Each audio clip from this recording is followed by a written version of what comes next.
तो तवांग वो इलाका है जहां इस वक्त खून जमा देने वाली ठंड पड़ रही है। इसी इलाके में आज तक संवाददाता श्वेता सिंह मौजूद है। 1 और 11 में अब आपको दिखाते हैं तवांग की ग्राउंड रिपोर्ट। तवांग की इस ग्राउंड रिपोर्ट को देखकर आप समझ जाएंगे कि इन इलाकों में सरहद की रक्षा करना कितना मुश्किल काम है।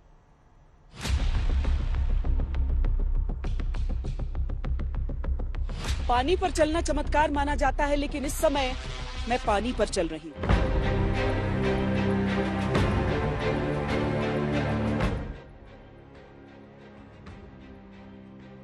ये तवांग का वो इलाका है जहां चीन साजिश की ऐसी बर्फ जमाने में लगा है जिसे तोड़ना बेहद जरूरी हो गया है।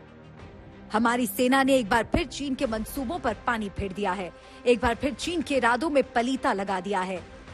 लेकिन इस इलाके में जिंदगी कितनी मुश्किलों भरी है, इसका एहसास आपको आज तक संवाददाता श्वेता सिंह की इस ग्राउंड रिपोर्ट से होगा।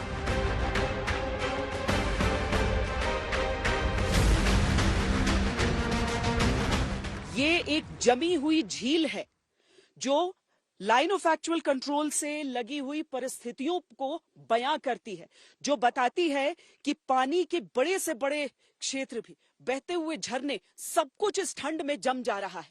वाकई ऐसी ठंड है कि आपकी रगों में दौड़ता हुआ खून जम जाए। लगभग 14,000 फीट की ऊंचाई को टच करते हुए जो इलाके होते हैं वहां पर इस तरह की ठंड जब आ जाती है तो और परेशानियां बढ़ जाती हैं। लेकिन ये जो इलाका है, यहाँ पर चीन के मूवमेंट को देखते हुए भारतीय सेना अपनी सतर्कता को चरम पर रखती है। ऐसे ही विषम हालात में हमारे जवान तवांग सेक्टर में सरहद की पहरेदारी करते हैं और ऐसे ही मुश्किल हालात को आड़ बनाकर चीन हमारी सीमा में दाखिल होने की साजिश करता रहता है। लेकिन हिंदुस्तान ने अब जवानों की मुश्किलें आसान करने की तैयारी जोर शोर से शुरू कर दी है। सेना को अत्याधुनिक हथियारों से लैस किया जा रहा है। एलएसी पर भारतीय सेना ने M777 अल्ट्रालाइट होवित्जर तोप तैनात कर दिया है। चीनी ड्रोन पर सख्त निगरानी रखी जा रही है और उस सुरंग को तेजी से तैयार किया जा रहा है जो गेम चेंजर साबित होने वाला है। टनल से हम बाहर की ओर निकल रहे हैं। अभी गाड़ियां नहीं निकल रही हैं, पर पैदल मैं यह सफर पूरा कर पा रही हूं, आपको ये दिखाने के लिए कि कितना फायदा इससे जुड़ा हुआ है। ठंड के मौसम में इस रास्ते पर रोजाना 200 लोग 6 घंटे दिन में और रात के समय किसी भी इमरजेंसी में 4 से 5 घंटे लगते हैं। कितने मैन आवर्स आप उसे गिन लीजिए। ऐसे इलाके में जहां पर एक एक व्यक्ति का एक एक मिनट महत्वपूर्ण है, वहां पर 1 घंटे का समय अगर ये बचा देगा टनल, इसका निर्माण, तो उसकी भूमिका कितनी अहम हो जाती है। लगभग जून तक अगले साल ये पूर्ण हो जाएगा टनल और सामरिक दृष्टि से एक ऐसी ताकत हमें देगा जो दुश्मनों के माथे पर शिकन का सबसे बड़ा कारण है।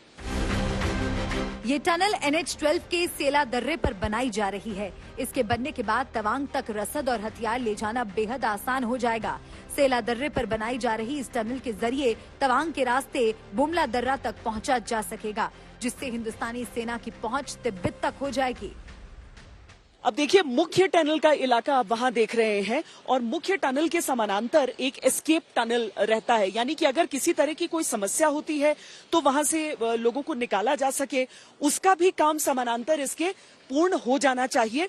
और यहाँ पर मुख्य टनल के साथ साथ आप यहाँ पर ही देख सकते हैं कि किस तरीके से एस्केप टनल भी हो जाएगा। 2023 की शुरुआत में बताया गया, लेकिन एक मोटे तौर पर जो आकलन यहाँ पर करते हैं उसके हिसाब से बताते हैं कि जून के महीने तक यहाँ का काम पूरा हो जाएगा, ताकि जो अगली ठंड का मौसम आए उस समय जो कठिनाई है वो पूरी तरीके से समाप्त हो चुकी हो। आपने अभी भी जिस सेला सुरंग पर रिपोर्ट देखी, उसकी भी अपनी एक कहानी है। आखिर क्यों इस सुरंग का नाम सेला सुरंग पड़ा, ये बता रही हैं श्वेता। ये 100 मीटर की ऊंचाई से जो ये झरना नीचे की तरफ गिर रहा है, ये अरुणाचल प्रदेश का सबसे ऊंचा झरना माना जाता है।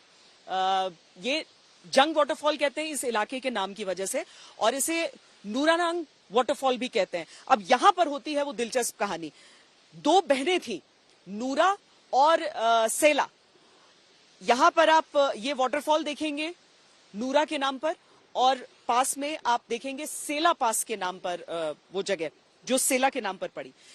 भारतीय सेना जब 1962 में जंग लड़ रही थी, एक दफा ऐसा हुआ था कि पूरी पलटन साफ हो गई थी, एक सैनिक बचे थे और उनको किस तरीके से इन दोनों बहनों ने मदद की थी, इसीलिए उनको सम्मान के तौर पर इन जगहों के नाम उन दोनों बहनों के नाम पर पड़ रहे हैं।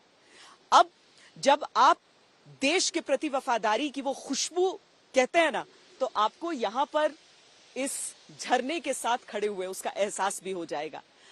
अरुणाचल प्रदेश के लोग जिस तरीके से 1962 के समय भी सैनिकों के साथ कंधे से कंधा मिलाकर लड़ाई लड़ रहे थे, वो चीज चीन को कभी अच्छी नहीं लगी, कभी हजम नहीं हुई।